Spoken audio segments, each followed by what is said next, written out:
Okay, thank you so much. And he has said a lot of things that I would love to highlight under young people because, like we all know, young people are already in the forefront, both in challenges and also in solutions. We've had for 15 years plus now, or 14 years plus now, in response to humanitarian issues, we have people that have started missions to program for us and leaving us behind and even responding to these issues by ourselves. So narrowing down to young women who are even the most vulnerable population target, we know that women make a percentage of 50% of the world population. But yet, in trying to respond to issues that affect them, we have people who are not even women designing programs for these women. That is one challenge. So like Mr. Etta mentioned that we are trying to go into youth-to-youth approach in response. Me, I'm saying that we should go into women to young women approach and also responding. Take for example, in the midst of our vulnerability as women, let's use the LGBT for example, gender-based violence. Now, as a survivor of gender-based violence, of rape case, we've had people program for years on rape issues. But when I sit back and watch how the programming lens is being directed, I see that they forget to identify that these women who are survivors of this rape, it is not what you're doing that address their healing. All these provisions of you've linked them to legal justice, you provided them with shelter, you've given them some livelihood support.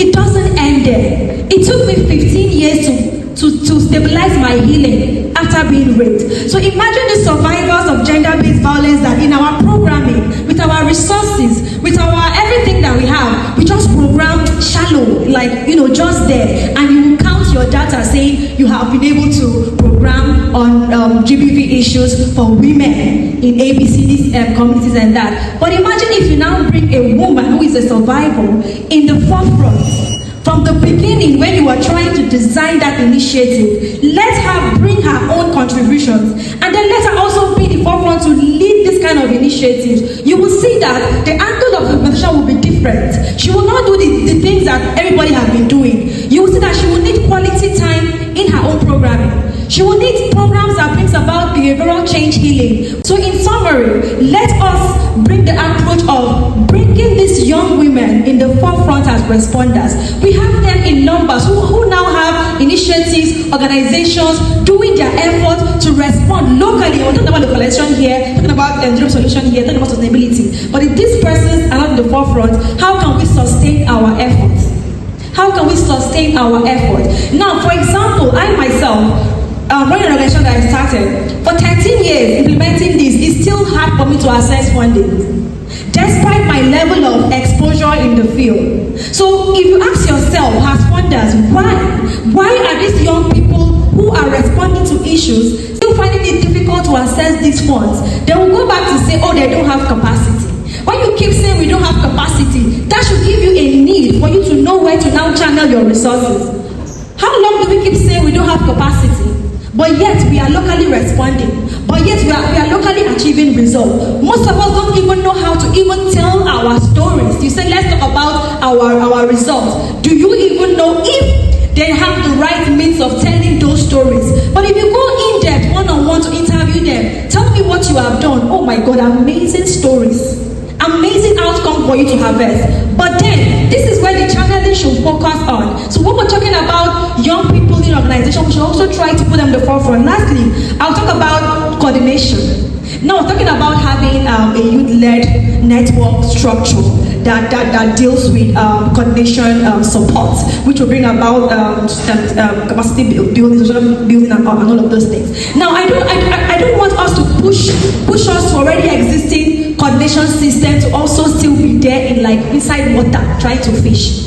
Because by the time you put us under the umbrella of already existing networks, okay, we now have a connecting network for young people. And it's not well structured from the beginning, whereby it is segmented into young women with disability, young women affected by displacement, young women, cutting across all the existing humanitarian sectors, wash, livelihood, and all of them.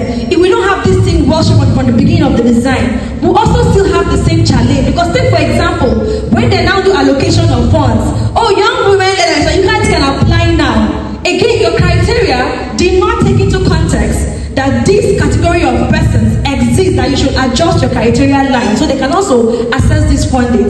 So we need that strong, efficient coordinating network of youth organizations that has this clear segment that accommodates all of us, so we can collectively be in the forefront responding to these issues. In all of the funds that they have rolled out, 14 years plus, when they go back to review their database, how many of young women-led organizations that are still within 35 years below have accessed those fundings? How many? Thank you. How many? So it's very few. So please, let us also do special allocations of funds for this set of people as well. I think I'll just end there. Thank you so much, Alex, for that. I think it's a call to action.